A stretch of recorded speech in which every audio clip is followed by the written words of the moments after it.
নির্বাচনে এবার সবাই ভোট দিতে পারবেন, আর ভোট রাতে নয় দিনেই হবে, এমন মন্তব্য করেছেন ধর্ম উপদেষ্টা আ.ফ.ম. খালিদ হোসেন। আর শিক্ষা উপদেষ্টা সি.আর. আবরার বলেছেন, বিগত সরকারের আমলে শাপলা হত্যাকাণ্ডকে ধামাচাপা দেওয়ার চেষ্টা করা হয়।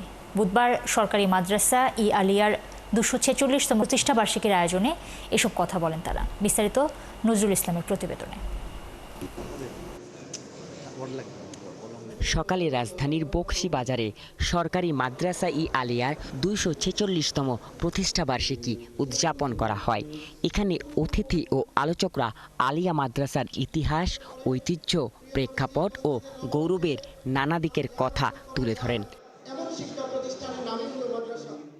অনুষ্ঠানে ধর্ম উপদেষ্টা অভিযোগ করেন, রাজনীতিকরা তাদের প্রয়োজনে ছাত্রদের ব্যবহার করেন। তিনি কথা বলেন আসন্ন জাতীয় নির্বাচন নিয়েও।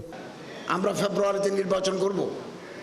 Fair, free, impartial and inclusive election will be held.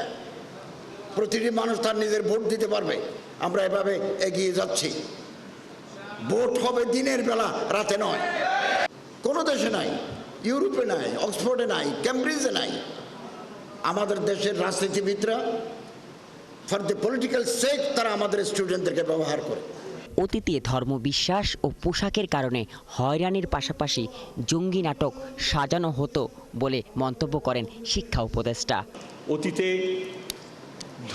ধর্মীয় বিশ্বাসের কারণে নানান তারা হয়রানির শিকার হতে হয়েছে, এবং আমার মানুষের পোশাকের কারণে তারা শহরে একটা নাগরিক মর্যাদা নিয়ে যে শহরে চলাফেরা করবেন, এক জায়গা থেকে অন্য জায়গায় যাবেন, সেটা তার করা হয়নি। আমরা জানি এখানে কিভাবে জঙ্গি নাটক সেখানে সাজানো হয়েছে। এই আমি নিজে বলতে পারি, এই যে শাপলা চত্বরে যে হত্যাযজ্ঞ হয়েছিল, সরকার সেটাকে ধামাচাপা দেওয়ার চেষ্টা করেছিল।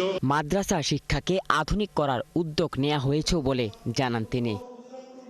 নজরুল ইসলাম, ৭১, ঢাকা।